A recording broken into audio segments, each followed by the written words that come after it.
British High Commissioner to Nigeria has urged Nigerians to be proud of the 2023 presidential elections despite the glitches recorded in some areas. But Babajide, let's look at going forward.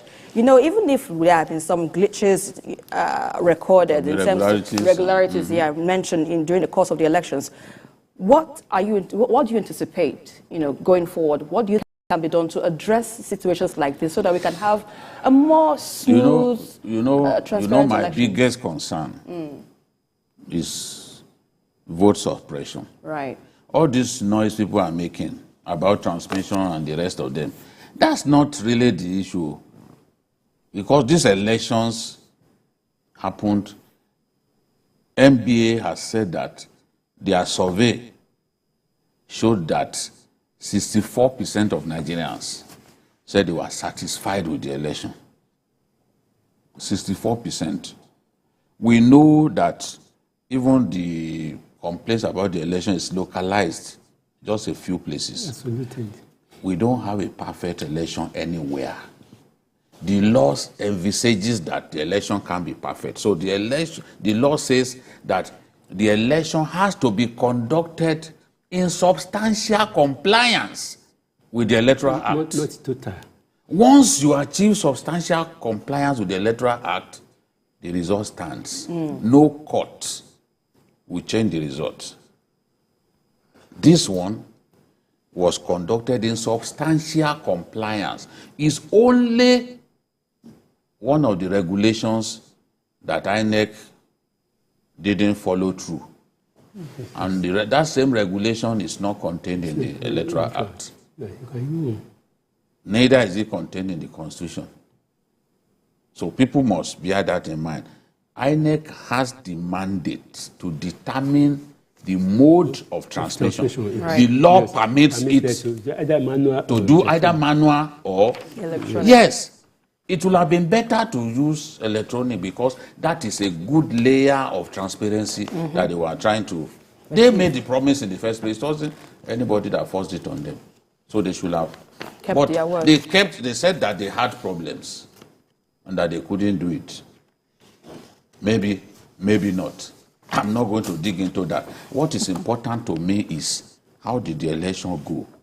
In many places did we record ballot box snatching? Check across our country, more than 170,000 polling units. How many reports of ballot box snatching did we see? In the past, before they vote 2 times, they don't go snatch ballot box.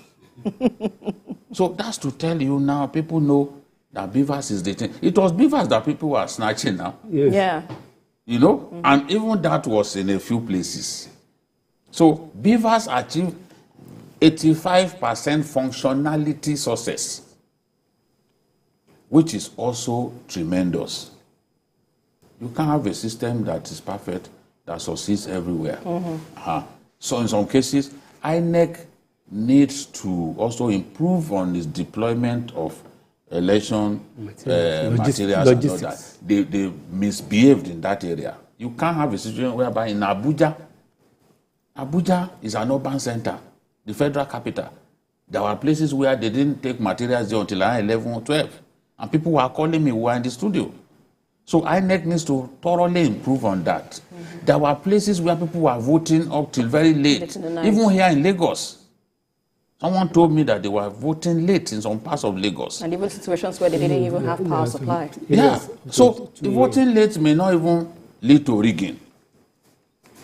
But it is because material they didn't get there on time. So the process will start late. And what the law says is, anybody on the queue by 2:30, he must vote.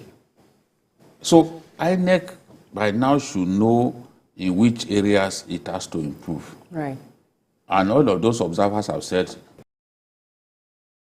logistics and all that. So they need to improve. Then INEC should also encourage further research development, to enable us remove human interference as much as possible from our electoral process, because it is the system is not bad. It is the individuals who are bad. It is individuals who are rigging the system. Those who going now to block people from voting because they know that if they allow them to vote, they will lose. They are the real enemies of the Nigerian state. If you know how many places where they cancel the elections, people will go and instigate violence somewhere, and at the end of the day, you cancel. When you cancel, the person who's supposed to win there will not be able to win. So you've rewarded the aggressor. So we have to keep tweaking this thing, and we'll get better. I'm proud of the way this election went, and I know that with time will get better. Justify. These guys did better. Transparency, not in terms of the way the exercise went, and the way the giants fell. Honestly, I'm very happy. Next time, they will respect Nigerian voters more. All right, Tunde, let me quickly ask you this final question. What role do you think the international community now should play in supporting Nigeria's efforts to strengthen its democratic institutions? Well, I think the international community should have more people on the ground rather than listening to unnecessary whistleblowers or hysteric human beings making pronouncements that justify that thing. International observers should take their time to probably be in Nigeria, probably weeks or months, so that to feel the correct mood and gauge of the people. So that by the time the results of the election is announced, they will not give room to some people who go and pay certain newspapers or media organizations all over the world to say that is wrong with the election. On behalf, like he said, logistic deployment. There should be more effectiveness in logistic deployment. For instance, where I voted, they didn't come until 11 o'clock, urban area. They didn't come until 11 o'clock. So when you come around 11 o'clock, they ended voting around 8 p.m. in the evening because people were waiting. I was even surprised because of the cash crisis that we have in Nigeria. Me, personally, I trekked 2 kilometers to where I voted because I was determined to cast my vote. And many other people, elderly people, were determined. So INEC, because this technology has exposed lazy politicians, people who don't campaign. People should go and campaign to their people. Look at governors going to corners, all news and crime campaigning. So, and this one that's coming next Saturday, it will put the so-called members of the House of Assembly, who their people will not see them. I don't know the person representing me in the last 4 years. They will now come around to start it. They are now begging. So it will make them to sit up. All right, let's let that journalist hang out.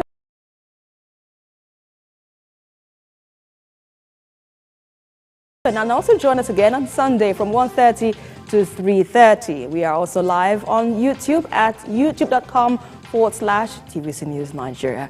I am Esther Mapariola.